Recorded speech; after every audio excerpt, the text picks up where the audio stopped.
오늘 리뷰할 영화는 콰이어트 플레이스 1입니다.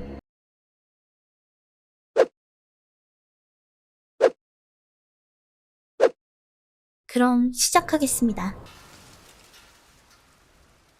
황폐하고 적막한 도시, 그곳에서 한 가족이 식료품 가게에서 필요한 비상약과 생필품을 찾고 있습니다. 막내는 장난감 우주선에 관심을 보이지만 아빠는 소리가 날 것을 우려해 장난감 우주선을 들고 가지 못하게 합니다. 필요한 생필품을 다 챙긴 가족은 이제 집으로 떠나려고 합니다. 동생이 안쓰러웠던 레거는 부모님 허락 없이 장난감을 쥐어주는데 막내는 누나 몰래 건전지를 챙기죠. 가족들이 숨죽여 집으로 돌아가는 길, 고요한 적막을 깨고 큰일이 났음을 직감한 가족. 아빠는 막내 아이에게 뛰어가지만 이미 늦었습니다. 소리 듣고 찾아온 괴물이 아이를 살해하고 맙니다.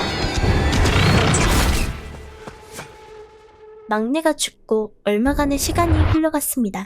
살아남기 위해 맨발로 걷고 수화를 통해 대화하는 등 아주 작은 소리에도 조심하며 살아갑니다. 아빠는 주파수를 통해서 구조 요청을 보내지만 이에 반응은 없습니다.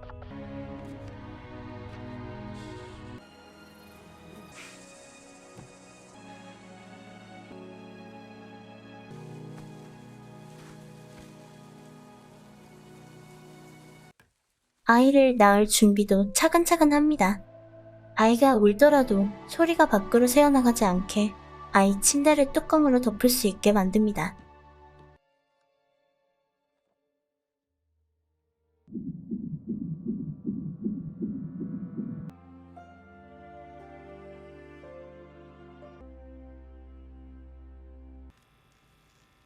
아빠는 청각장애를 가지고 있는 레건을 위해 작은 소리라도 들을 수 있게 보청기를 만들어주지만 막내에 대한 죄책감을 가지고 있던 레건은 화를 내며 아빠의 마음을 몰라줍니다.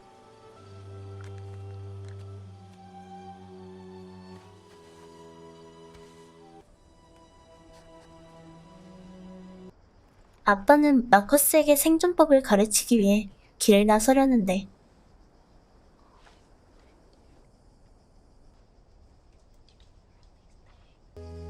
함께 가고 싶다는 딸은 말리고 아들을 데리고 갑니다.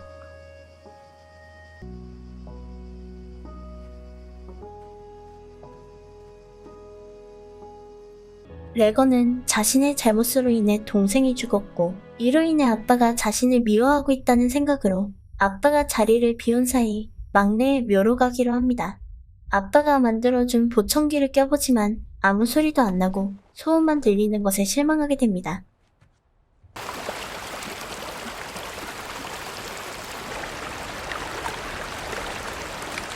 아빠는 마커스에게 자연에서 살아가는 생존법을 알려줍니다.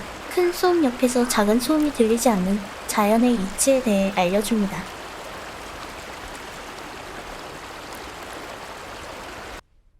에블린은 집안일 중 빨랫감이 못에 걸려 튀어나오게 되면서 화근의 불씨가 됩니다.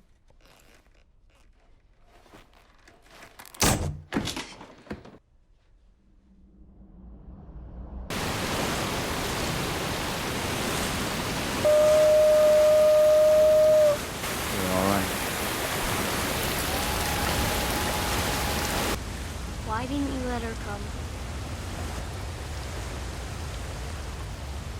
What happened? No. You still love her, right? Of course I do. You should tell her.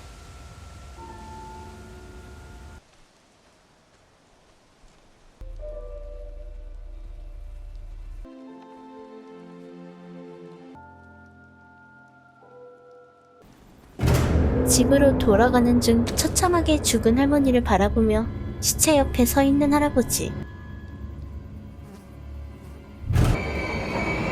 자살을 결심한 듯 소리를 지르자 괴물이 나타나고 아빠와 마커스는 도망가게 됩니다.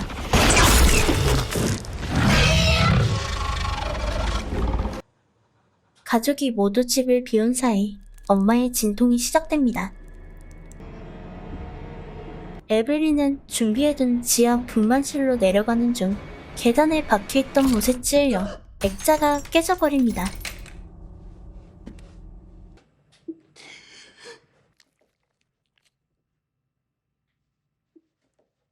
에블린은 가족들에게 위험을 알려주는 비상경보를 켜서 위험을 알리고 소리에 반응하는 괴물은 지배지하까지 찾아오게 됩니다.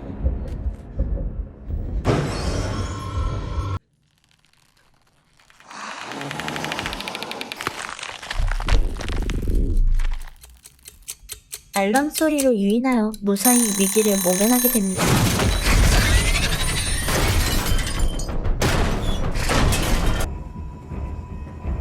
집으로 돌아온 아빠와 마커스는 위험 신호를 인지하고 아빠는 에블린을 구하기 위해 아들에게 폭죽을 터뜨려서 더 큰 소음을 만들어 달라고 합니다.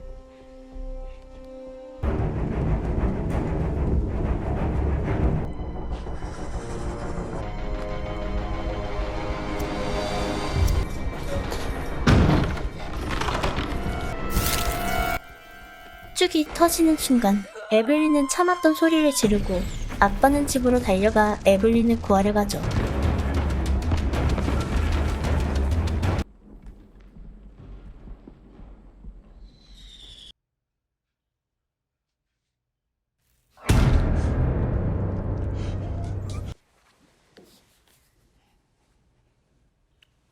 다행히 에블린은 아이를 출산했습니다.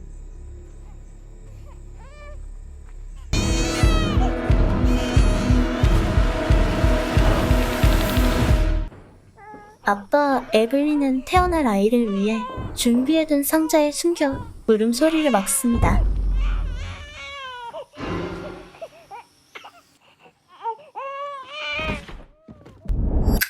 아들 마커스와 레건은 폭죽 소리로 인해 주위에 괴물이 나타나게 되고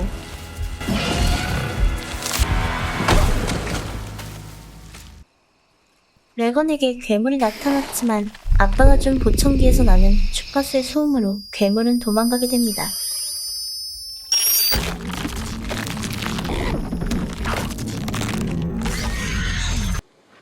아빠는 아이들을 지키겠다고 약속하며 아이들을 찾으러 나옵니다.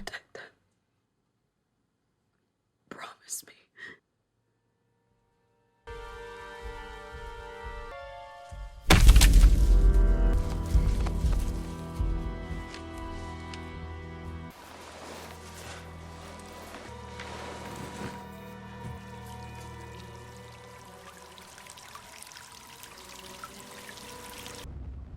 아이들은 자신들의 위치를 알리기 위해 옥수수 창고 위에서 불을 피워서 구조 신호를 보내지만 아빠는 찾기는 쉽지 않습니다.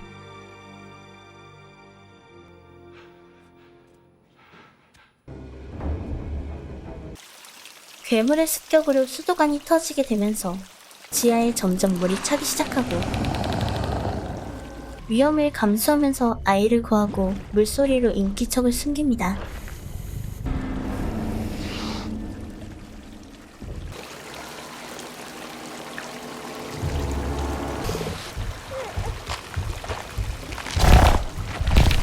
아직 위험 속에 남겨진 남매, 아빠의 진심을 전하려던 마커스는 곡물창고 안으로 추락하고 맙니다.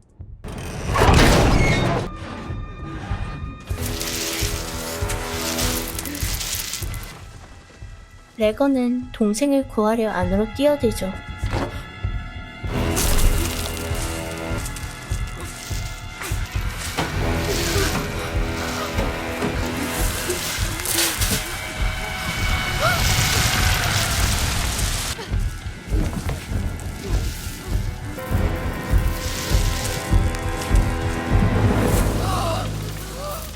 우여곡절 끝에 남매는 위험에서 벗어나나 싶었지만 괴물이 나타나게 됩니다.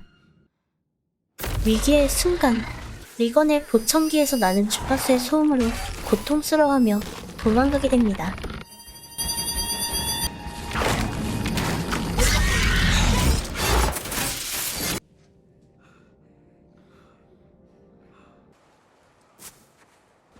무사히 아빠와 재회하고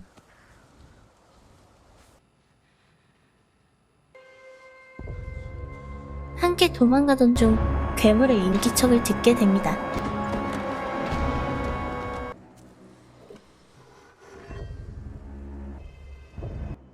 아빠는 괴물에게 저항해보지만 어림도 없습니다.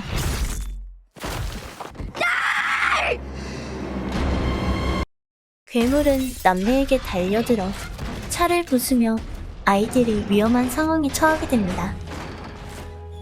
아이들을 구하기 위해서 자신을 희생하며 아이들에게 항상 사랑했다는 말을 남기고 괴물을 유인하며 아빠는 죽고 맙니다.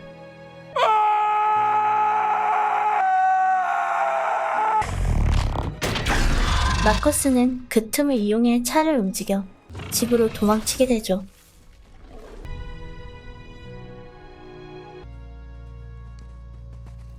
아빠를 잃은 슬픔도 잠시 차 소리에 괴물은 따라오게 됩니다.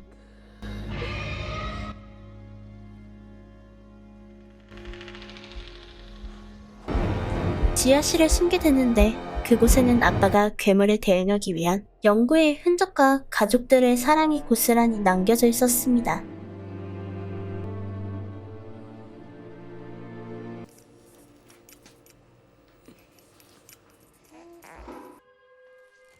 지하실까지 괴물들이 따라 내려왔고 가족들은 두려움에 휩싸여 있었습니다. 총을 들고 있지만 딱딱한 외피에는 총이 통하지 않습니다.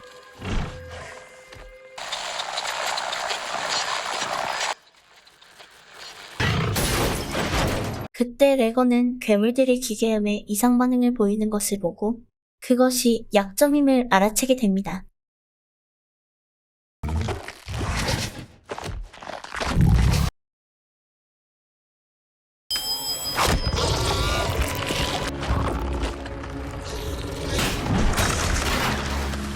레거는 보청기를 마이크에 갖다 대고 소리를 증폭시키게 됩니다.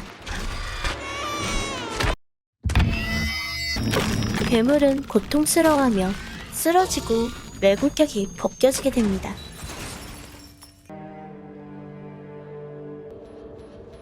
약해진 괴물을 에블린이 총으로 죽이게 되죠. 그리고 총소리에 어딘선가 괴물들이 달려오고 외부 CCTV를 통해 이를 지켜보던 에블린과 레거는 괴물들을 맞설 준비 태세를 하며 영화는 끝이 납니다. 처음부터 소리가 나지 않길래 뭐가 잘못됐나 싶었습니다. 처음 보시는 분들은 이런 분들 많을 거라 생각됩니다.